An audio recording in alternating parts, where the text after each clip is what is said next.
this topic is a passion of mine of how can we get more efficient in the way that we as producers sell, and what can we provide to the consumer to make it more convenient and easier for them.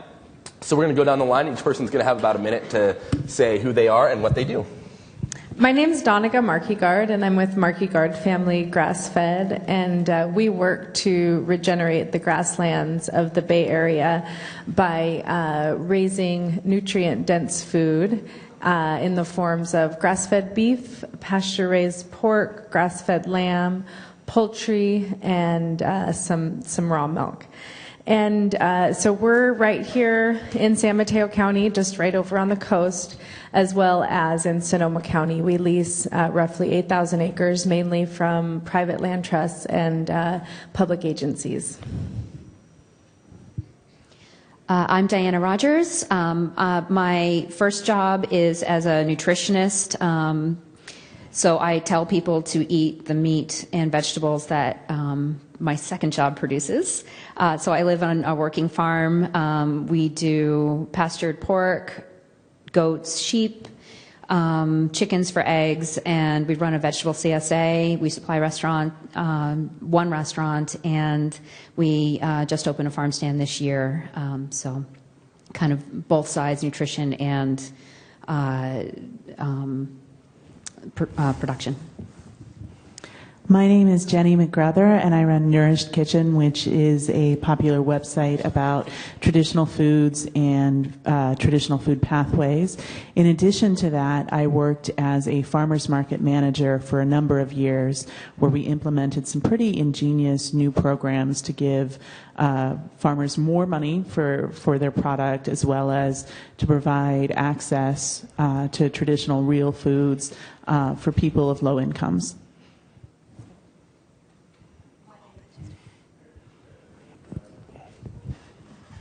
I'm Phyllis Penenberg, and my husband Paul and I run a 70-cow dairy in central New York with our 5 children. We began farming, raising grass-fed beef and pastured meats. We did pastured poultry, chicken, eggs, geese, turkeys, some vegetable production, and then moved into dairy production about 8 years ago, maintained some of our beef production, and we sell our beef direct from our farm to one restaurant at our nearby town and to the food co-op that we buy all of our food for. So our direct market connection as far as the meats are concerned are limited to sort of a zero extra travel on our part. And I think that's about it. I'm Will Harris. White Oak Pastures is our farm in Georgia that my family's operated for 150 years. We pasture raise cows, hogs, sheep, goats, and rabbits, and hand butcher them on the farm. We pasture raise chickens, turkeys, geese, guineas, and ducks, and hand butcher them on the farm. We raise pastured eggs and certified organic vegetables and some other little ancillary businesses that go to support the organism that is White Oak Pastures. Real proud to have my 2 daughters right now that are the 5th generation on the farm. I forgot to add one important piece, that we sell our milk to Maple Hill Creamery, which is a market we helped to support and grow, and that's sort of significant that we don't sell our milk on the conventional or commodity organic market. So then I want to kind of switch gears into what outlets currently exist for producers. Let's just kind of brainstorm for a second and identify them. And then if you have a quick something to add about each one, we can just kind of introduce them to people that aren't aware. So there's wholesale. Donegal, what's something that you guys do? Yeah, well, I'm going to talk briefly about on-farm sales, and so we are not open to the public. Our home ranch is actually owned by public agencies, so we're sort of hoping for our privacy as long as possible until they open it up to the public. So we offer limited ranch days, monthly, or tours, and it's a great way to bring people out to the ranch because we do really want to provide that opportunity for all of our consumers to have that direct relationship to the ranch. And it's amazing. People will come out with their families, and the kids will, run around and get dirty and catch frogs and catch chickens, and they love it so much. And then they, will stock their coolers and buy hundreds of dollars worth of meat when, if they come to the farmer's market, they might think one meal ahead. So on-farm sales combined with a tour and where they can bring the whole family out is a really great opportunity to get your consumers really, really hooked to your values, who you are, connected to place, and then connected to the food. Yeah. And then, Jenny, why don't you add some about farmers markets?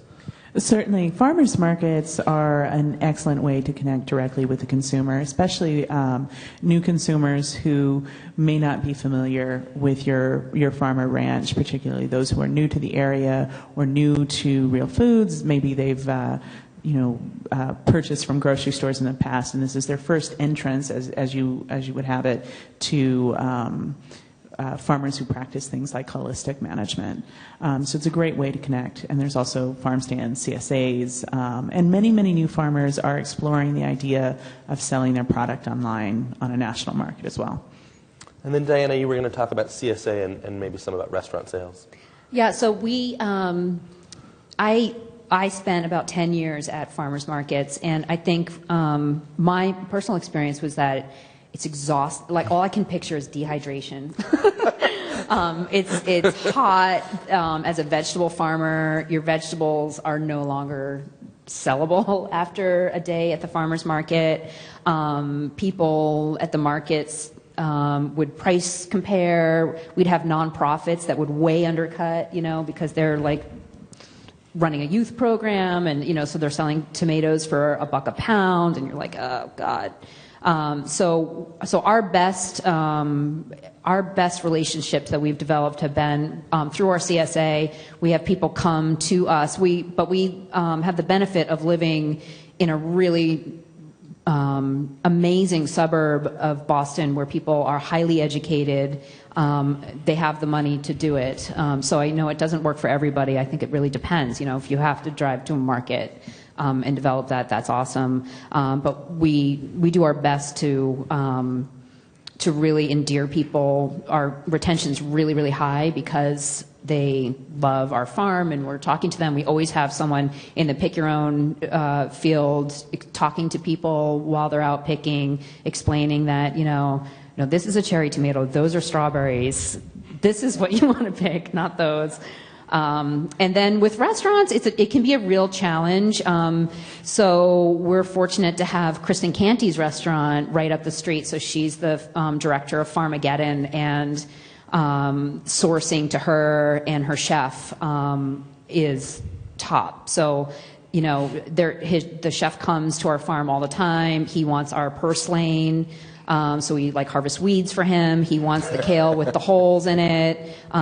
We eat there all the time. So we just have a great relationship. But that's rare because chefs aren't always, they usually want the best stuff. They want a consistent supply, and they just don't get the seasonality of things. My joke for chefs is they want everything yesterday, perfect and free. So apologies to any chefs in the room, but it can be a challenging way to market. And then with the CSA I mentioned right before, so I do think CSAs have jumped the shark a little bit, and that people are not always wanting to be told exactly how many kohlrabis they get every week.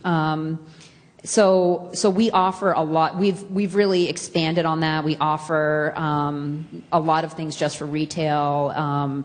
We've changed the way, instead of the pork being offered by hanging weight and you get what you get and you have to pay it, we now offer, a 40-pound pork box. Right. So we've sort of tried to adjust to that a little bit, and then we also realize that a lot of people are very picky about their produce, and so we have a farm stand now that services those clients. So we try to diversify a little bit. Right. And then, Phyllis, why don't you fill us in on a marketing cooperative and retail. Talk a little bit about what you do in Maple Hill. Wonderful. With milk, especially in the United States and New York, the market is sort of set and regulated. If you produce milk, you can get a raw milk license in New York, but the current legislation, or people in power of raw milk licensure, are really not very keen on it, so they really try to make it difficult for people. For those reasons, for that reason, we didn't go the route of selling our milk directly as raw milk. The other option for someone other than commodity organic or just commodity conventional milk, you could go the route of processing milk on your own. Again, the regulations and the hurdles that are required to process milk are extremely high. The buildings that are required, the sanitation that's required, the level of infrastructure that's required to process dairy products is extremely costly. So that really was not an option for us as a small dairy farm. Tim and Laura Joseph, however, were able to make that jump and process their milk themselves by leasing a very nearby commercial kitchen to their farm. So they left commodity organic with their milk and began processing their milk on their own with an existing facility. That gave birth to Maple Hill Creamery. It gave us an opportunity on our farm to leave the commodity organic price and join forces with Maple Hill Creamery. So essentially what we did is we sort of cooperated together with another farm to try to create a new market that would provide a reasonable price for milk. And since then, we've been able to provide a wonderful milk price for, you'll need to help me, how many farms currently? 60 farms currently, with I think will be over 100 farms within a few months. So it's very exciting. It wasn't something that every farm could do. Tim and Laura Joseph were successful. They, however, were not able to continue farming. So again, it can be prohibitive to try to do both things in the dairy world, but I think if you join forces with someone else, you can really create a difference in the industry. And just as a sidebar, since we've been able to help so many other farms, the organic price in our region has come up because of the competition for supply in our area. So some really good things can happen if you think about cooperating with other farms and solving the problem and defining your community another way. Sure. And then, Will, why don't you tell us a little bit about retailing and selling online, particularly online? I was a very conventional cattleman for a lot of years, and marketing to me meant sorting off 50, 800-pound calves and listing on the video auction as live cattle. We borrowed about $8 million and built processing plants on the farm, so suddenly we had a lot of stuff we had to market. And we needed to do it very quickly because we were building the plants. So we found wholesale markets with grocery distributors and food service distributors, and that's what keeps us alive today, but it's not a part of the business we enjoy. And we've spent a lot of time and effort and money developing our online store on our website, whiteoakpastures.com, and we ship product, all the proteins we sell, to 48 states, and really enjoy that business. I don't know if we can ever sell enough like that to fully engage our plants. So we're finding strategic alliances with people like our friends from Epic Bar over there and others as a way of moving the product so we can operate our plants efficiently. But the online store is the fastest growing and most enjoyable part of our business. And so, in this discussion, we've got consumers that are saying that they are having a challenge accessing good quality food, and also the price, I think, is a secondary part of that discussion. And then you've got the producers on the other side saying, well, it's a challenge to market my goods. I have trouble getting to market, and I'm not making enough money. And so where is the disconnect? And that's really the driver behind this conversation, is how do we solve both of those problems maybe simultaneously? And so I want to go into a little bit on just an open discussion. Anybody chime in here. But what are the barriers for producers to make a more viable living? Where do we feel on the producer end we're missing that mark? You know, I think it's pretty unfair that we expect our producers to be simultaneously experts on livestock and farming and marketing experts and experts on selling direct to consumer and selling to restaurants. I mean, we're really asking our food producers to wear a lot of hats, and I don't know that in any other career pathway we expect quite so much diversification out of a single career. So to answer your question, the truth is that this small-scale farming is incredibly labor-intensive, and that story of how labor-intensive it is not necessarily relayed to the consumer, who is used to buying from the grocery store and can get a whole chicken at 79 cents a pound or some other ridiculous price. And so they don't see that full story. And I think that as soon as you can begin to express that storyline to your consumer, why it matters, what the differences are, then we can start to see that disconnect disappear, and we see the true connection between consumers who wish to support what you do and the farmers. So I think it's about relaying that story more effectively. And we can do that not only by telling your own story to your own customers, but also by relying on media, social media, and journalists to begin to explore these issues as well.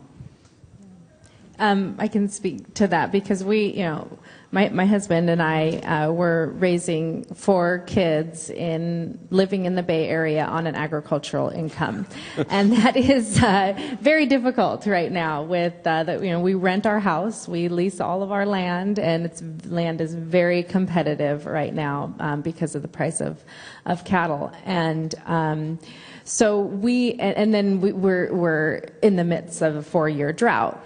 So, but we are also really committed, and we are in an ideal location to sell our meat at a premium. And the way we've done it is yes, we do need to wear several hats, but we've found if we've outsourced any one of those hats, then our profit margin goes down pretty rapidly. So for instance, if we were to sell our meat on an online local marketplace, they would take 25%. And all the tools are available to sell on your own online marketplace, and you then keep that percentage. And people love to shop online. They're programmed to shop online, especially in this area. And they never complain about price when it's online for some reason. Once in a while at some markets we get some complaints on price, but never I never get an email about a complaint on the price on our website. So we went to selling shares of animals to families, which is sort of what I'm really passionate about, is being able to sell our meat at a price where families can afford it and we can also make a good living. However, we doubled our land due to the drought, so we were faced with needing to sell every single cut for a premium price. And hopefully, once the rains come and we can build up our herd to match the land that we took on, we can go back to selling also each individual cut, but then go back to those share customers that can stock up their chest freezer for the entire year. So I think just in terms of the viability of it, you have to diversify. You have to pick up those tools. You have to learn business and financial planning and everything that holistic management teaches you, or else you're just not going to make it.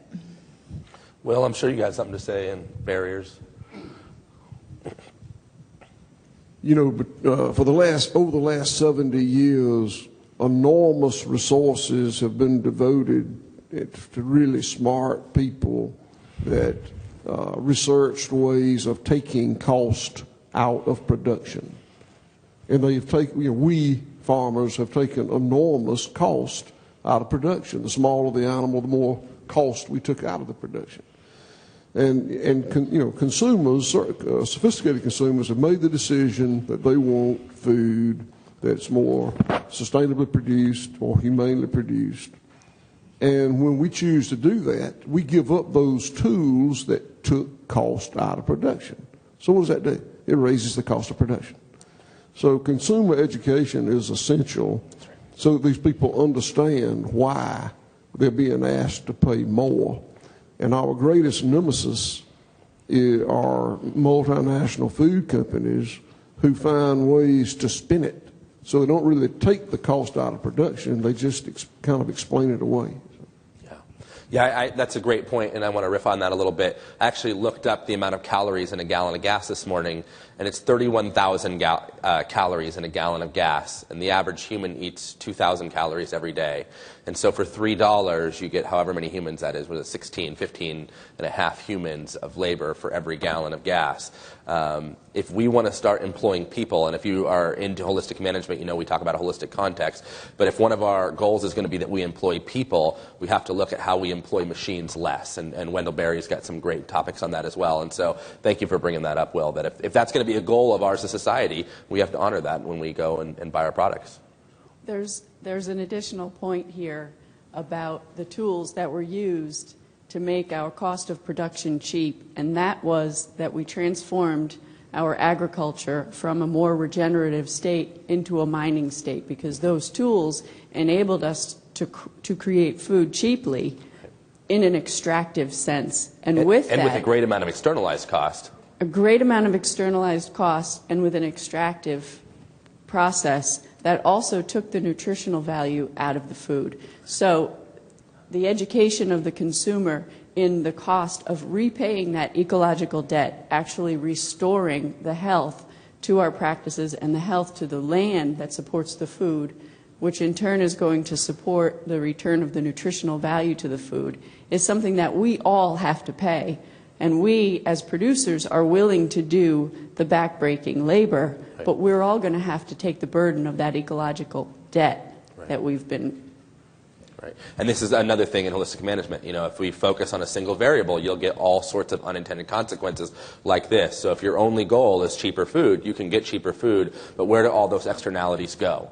And then we end up bearing those costs in other industries and other parts of our life elsewhere, with our own health, with our own families and things like that. And so when we look at things holistically, price may not be the biggest barrier that we face, and maybe that's something that we can overcome. So I want to bring that into the discussion. Diana, did you want to add anything on this? Well, I just expand on the fact that, you know, we are educators, we're technically farmers, we are politicians in our town, sitting on boards.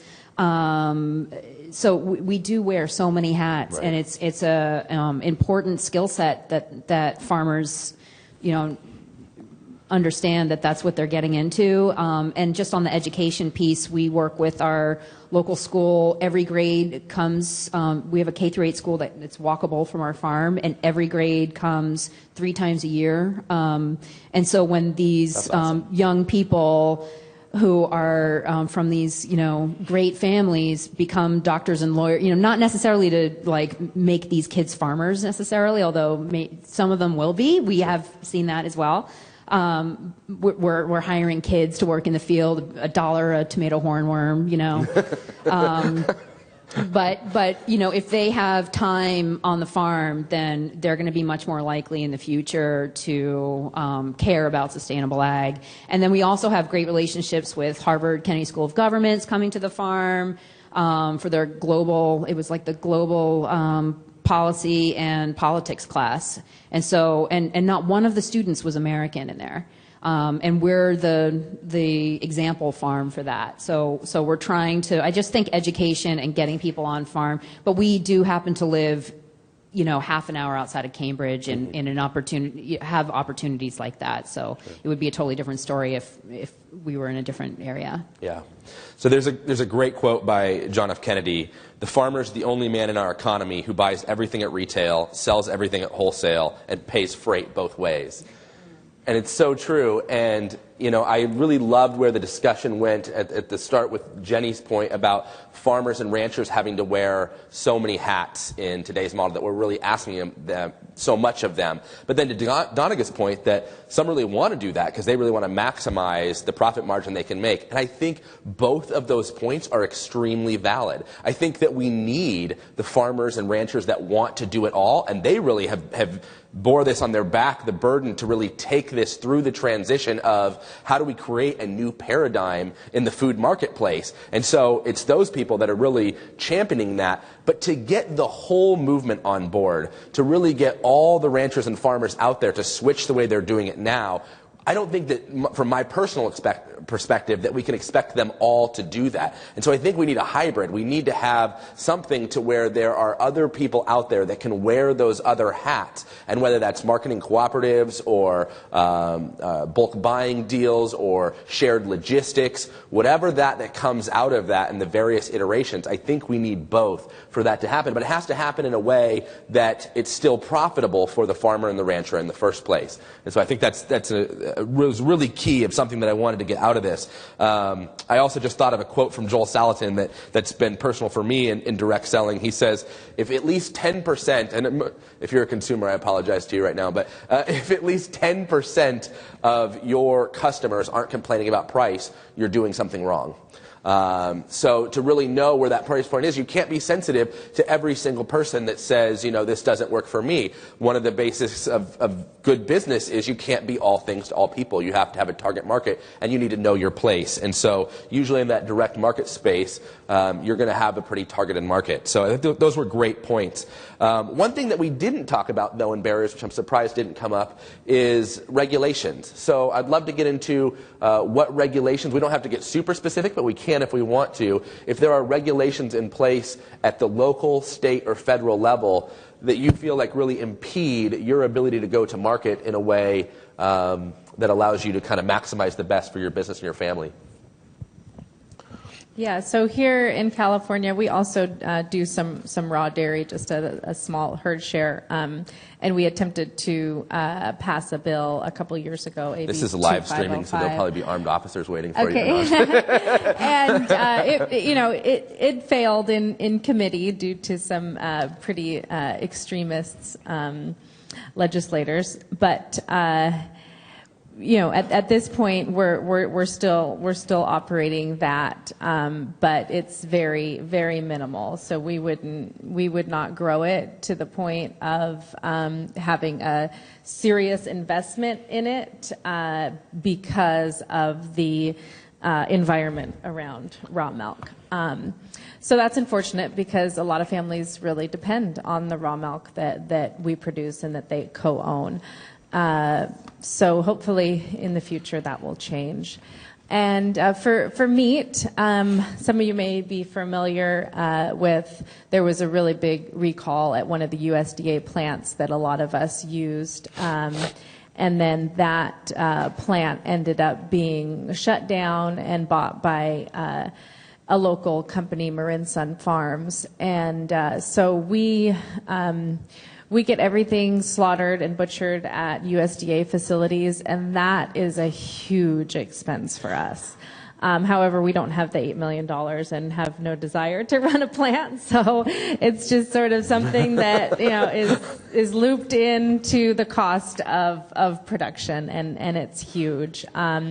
However, I feel really good about the way our animals are slaughtered, the way they're handled, and then our butchers at our USDA plant. So we're at the point finally, after 10 years of doing this, of feeling like, wow, we've got a really good relationships with our processing plants, and they're very transparent, and that has taken us 10 years to get to that point in this area. So. And the the butchers have many challenges of their own. We could spend a whole conference on that. And the relationship, if you're not familiar, the relationship between producers and the butcher side is a little bit tumultuous, and Donaga touched on that. Neither side really understands the other as well as they should, and there's some challenges there in communication. One is operating from their best interest, the other is operating from theirs. And if you're in a direct market situation where, unlike in conventional, where you pass your animals off and say goodbye by and never see them again.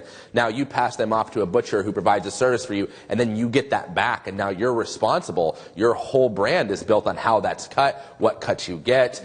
Huge amounts of profit and loss happen from the way they trim.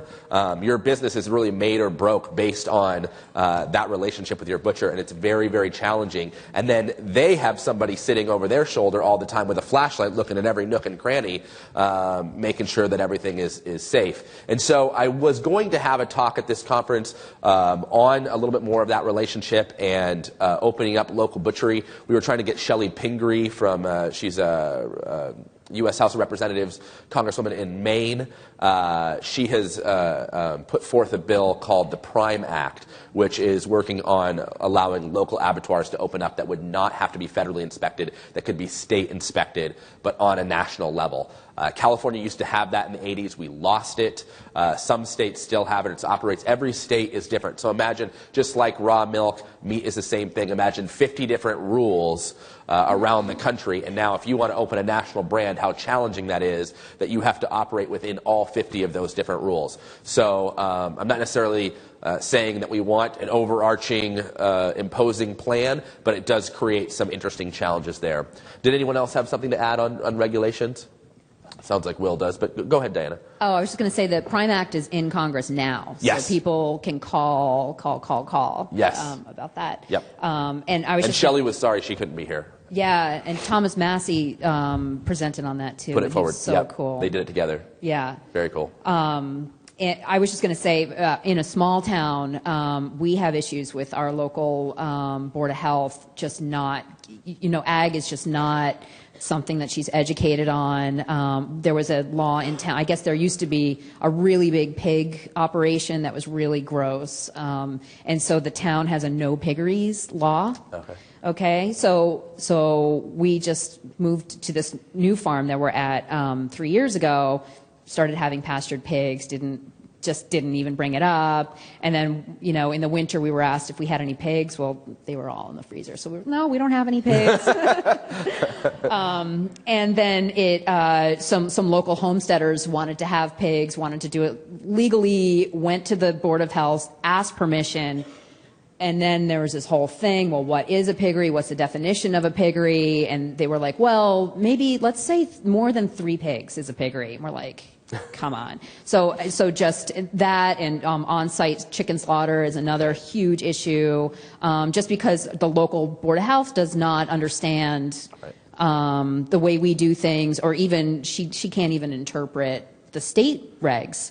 So it's a huge problem, and that's where being really nice and being a politician and being on all the boards and having a lot of support from everybody in town, we just have to do that all the time. So whether you believe in a world with more oversight or less, what you'll hear from both sides of this discussion is that right now it's not working, and it's all caught up in bureaucratic turmoil, and it's all caught up in definitions of what is a piggery and what's a wild pig and what is an abattoir and what's outdoor slaughter and what's for home use, and is the farmer's market an extension of your home site or not, and so all of this gets into definition and what fits into the box and what they can check, and so it's very, very difficult to be in this industry and kind of move through those. I can't think of anyone who's done a better job at working through it than Will Harris. Why don't you chime in? I know you've got something to say there. So our USDA regulates our red meat abattoir and our poultry abattoir. And FDA regulates our egg washing, canneling, sorting facility. And the health department regulates our restaurant and our own farm lodging. And OSHA is everywhere. And we just got done a year or so ago with a huge pissing contest with the Department of Transportation, and are now in a greater pissing contest with the Department of Labor. And I can go on, but regulation is the bane of my existence. But that said, I don't fear regulation as much as I fear the other extreme. I got friends and neighbors and relatives who would happily raise chickens and butcher them on the tailgate of the truck and sell it in the marketplace. It's just a matter of time before somebody's baby dies.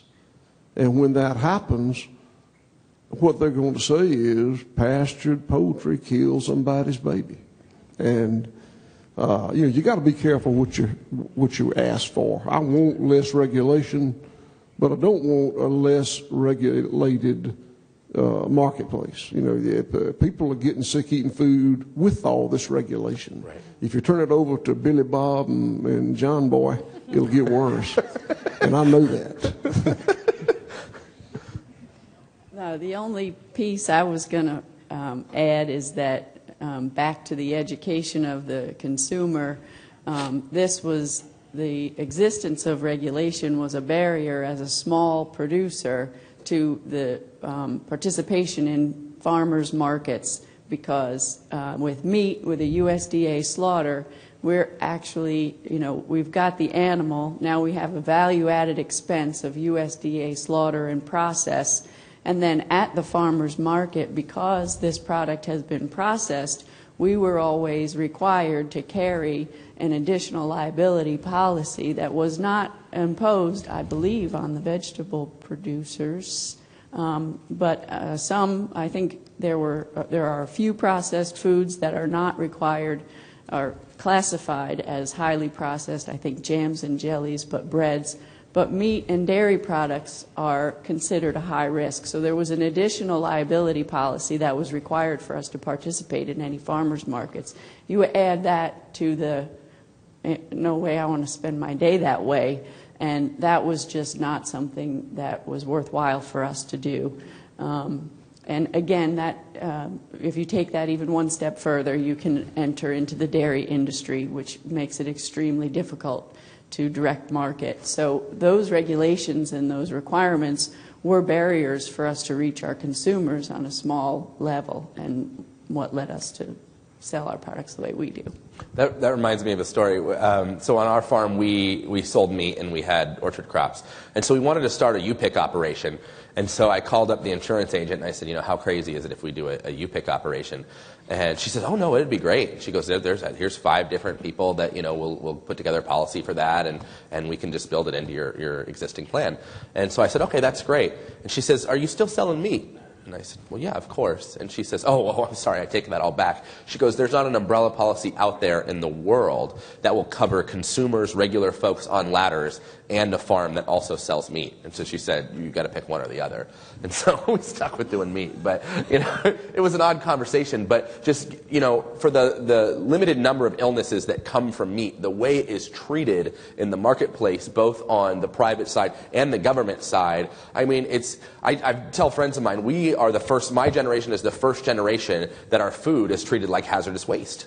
And it's because of the system and the massive outbreaks of issues that we've had, but you just don't see that on the local scale. And the one thing, I think Will's point was spot on about somebody one day, if there's an issue, what a black eye that's going to be. But at the same time, if you look at mitigating risk, if you've got Billy and Bob that are selling to 4 people, and there's risk, that risk is so much more diversified than if you've got ConAgra Foods selling to 4 million people. And so if there's an outbreak in there, how much more quickly it can spread and really impact a lot of folks. And so I think we have to be clear about that with our conversations with our regulators. If you're a producer in this room, you're obviously dealing with a lot of the same challenges that we're talking about here. And I think those are valid points to be made. Jenny, did you have something you wanted to add on that? I want to address, just from the position of having run farmers markets, I have seen so many of our producers struggle with these issues of conflicting licenses, insurance policies, and it's a really frustrating experience. For example, the market we ran couldn't get liability insurance unless we required the same thing of all of our vendors. And then on top of that, there was a year in Colorado in which the ag licensure changed dramatically. And it was a real struggle for farmers markets. So, for example, it changed from allowing small farmers to sell up to 250 dozen a month without any additional licenses. That changed in an effort to even the playing field, or to begin to regulate small producers, so that even small producers selling very limited quantities, 1 dozen eggs off the farm were then required to get an egg license. Of course, this legislation was put through without any mechanisms for making it work. So we had to require the license. So the farmers would go and ask, well, where do I get this license? They'd go to the health department. The health department says, oh, no, we don't handle that license. You have to go somewhere else. They go somewhere else. That department says, no, you have to go to your health department. And so in the end, the farmers markets, at least within that state that year, either had to make the decision that they were going to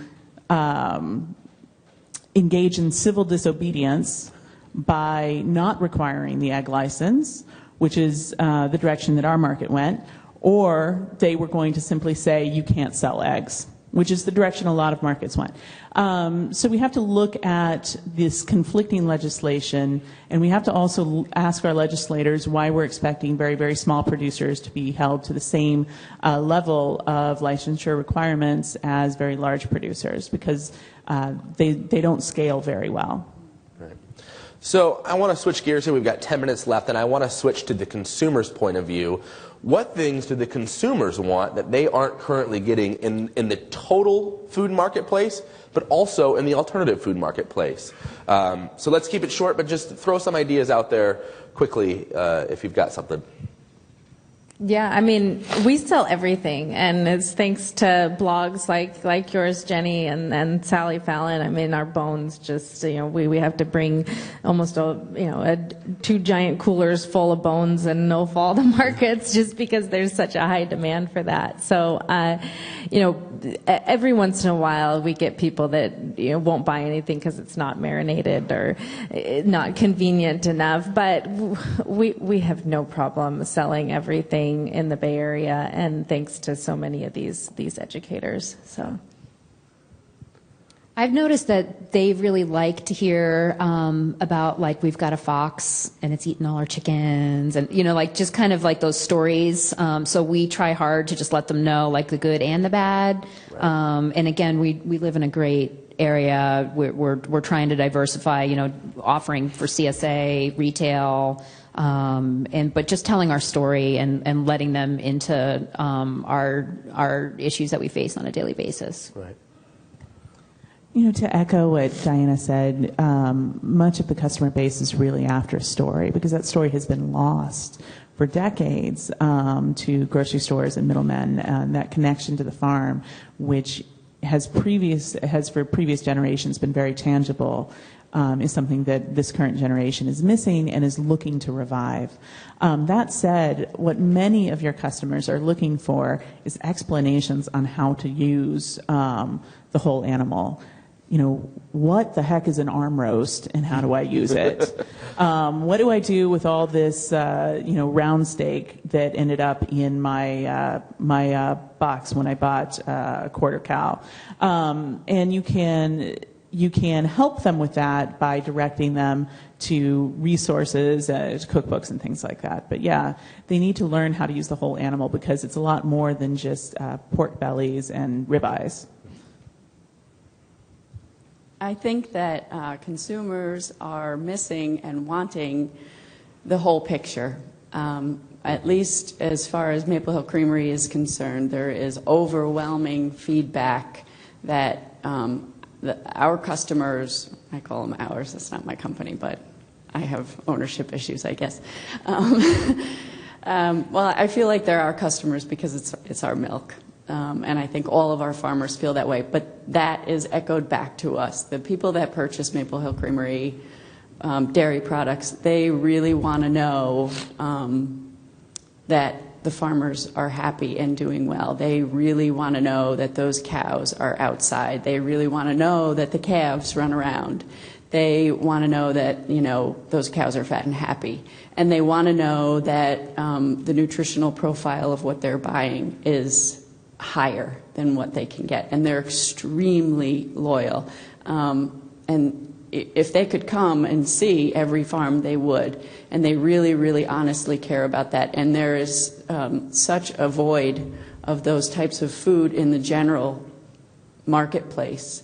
The only place they can get it most of the time is on a small scale. And, it's accessible at different levels depending on the food. Farmers markets for vegetables have been around for a while, and that's a much more common source for getting that kind of food. But we really saw, because this was sort of the first entry into the dairy level of this type of food on a large scale, the cryback and the appreciation was overwhelming. So I think that that's one of the things that the consumers really want to know. They want to know those social and economic metrics as well as the ecological impacts that are happening.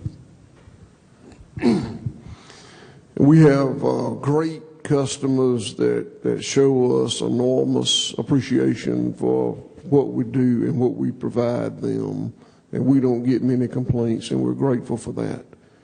When we do get complaints, almost invariably, it's about consistency.